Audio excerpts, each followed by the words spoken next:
আজ বড়দের ঝগড়া, বড়দের বিভেদে ভেদাভেদে হয়তো ছোটরাও কোথাও না কোথাও জড়িয়ে।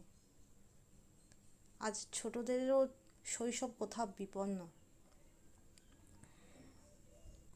হয়তো এরকম অনেক মানুষ আছে যাদের শৈশব চলে গেছে প্রচণ্ড দারিদ্রতা বা প্রচণ্ড দুঃখে চলে গেছে,